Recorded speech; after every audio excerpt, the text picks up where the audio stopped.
Hi everyone, welcome to part 1 of solving exponential equations using properties of exponents. So our goal for this is that we make both sides of the equal sign, so we want the bases of both sides to be the same. We may have to use the properties of exponents to rewrite so we get the same base. And I have those properties right here for us. But the main takeaway is that if our bases are the same, then we can set the exponents equal to each other.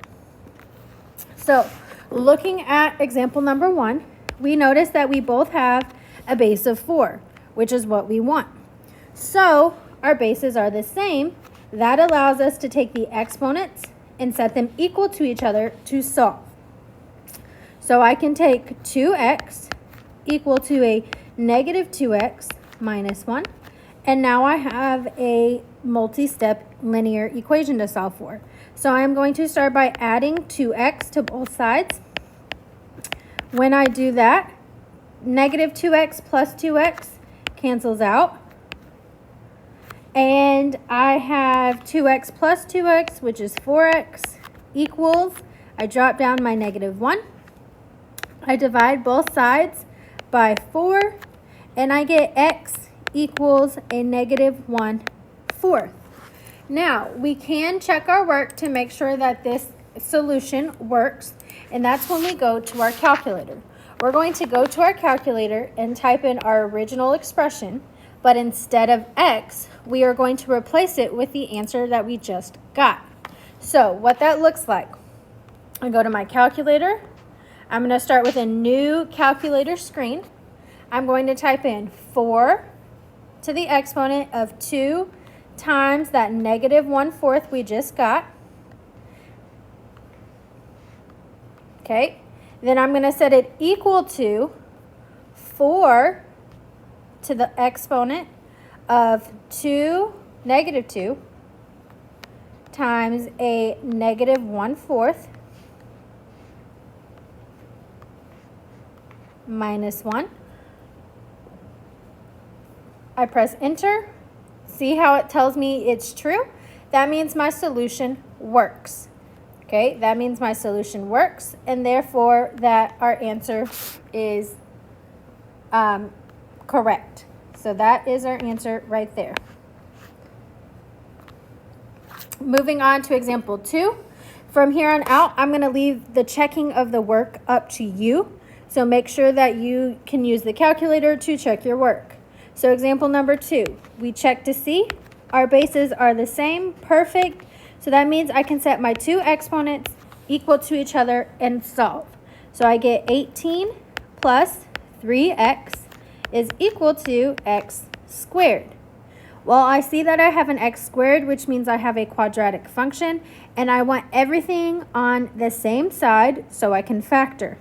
Now, typically, I would want to just move my one term, the x squared, but I don't want to deal with a negative x squared. So instead, I'm going to move the 18 and the 3x over. Again, I want everything to be on the same side. So I have 0 on the other one, so I can factor. The reason we are factoring is because it is an x squared in the problem. So my 18s cancel out, my 3x's cancel out, I'm left with 0. Then I have x squared minus 3x minus 18. So now I can go ahead and factor. I look to see if there's a greatest common factor, and there is not one. So that leads me to the x where I can factor. So the top number is negative 18. The bottom number is negative 3. We want to figure out what we can multiply to get negative 18, add to get negative 3. That would be a negative 6 times a positive 3.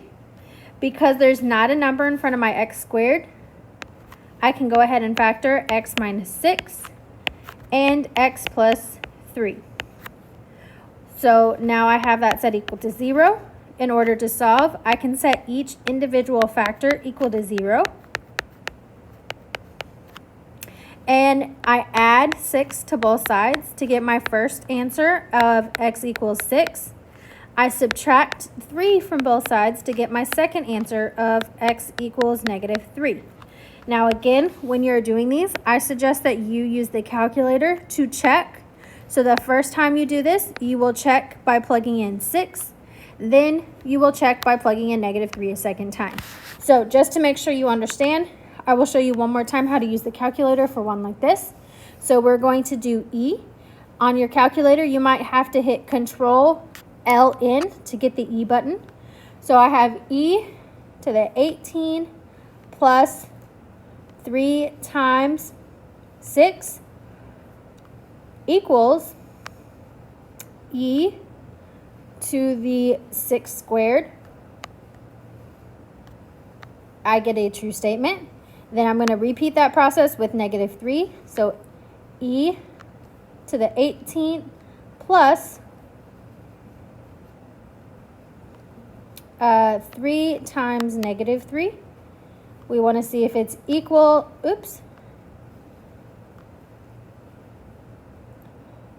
equal to E to the -3 squared. And when we do that, we get a true statement. What you have to be cautious of is that you make sure that you put the -3 in parentheses when you are squaring it. Okay, so now from here on out, the checking of the answers like we just did is up to you. Now, neither one of example 1 or 2 required exponent properties because our bases were the same. But if we look at example number 3, notice that our bases are not the same.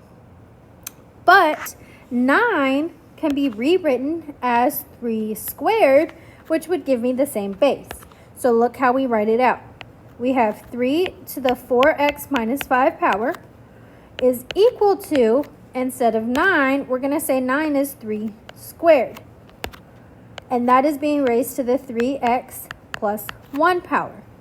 Now, our properties up top say if I have an exponent raised to an exponent, I multiply. Exponent raised to an exponent, I multiply. So what I'm going to do is I'm going to leave the left side alone. And on the right side, I'm going to take the exponents and multiply them. 2 times 3x plus 1. Now that we've done that, our bases are the same. We can set our exponents equal to each other to solve. So I get 4x minus 5 equals 2 times 3x plus 1. So I'm going to go ahead and solve my equation. I'm going to start by distributing 2x times 3x, which is 6x, 2x times 1, which is positive 2. So I get 4x minus 5 equals 6x plus 2. I'm going to subtract 6x from both sides. So 4x minus 6x is a negative 2x.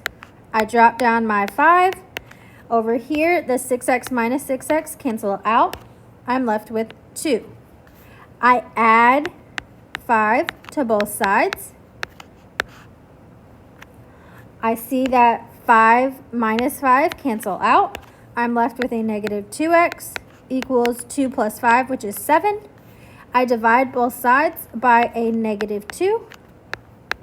And I get x is equal to a negative 7 halves. So again, I'm going to leave the checking of the work up to you, making sure you plug it in and you understand how to check your answers. Moving on to our last example right here. Okay, notice that I now have a base times something equal to a number. Well, that 2 right there is causing us to have an issue. So before we do anything, because there's no exponent with it and there's no way to rewrite it to have the same base as 3, what we're going to start off by doing is dividing out both sides by 2. Okay, we're going to divide both sides by 2. When we do that, we get 3 to the 3x minus 1 power equals 27.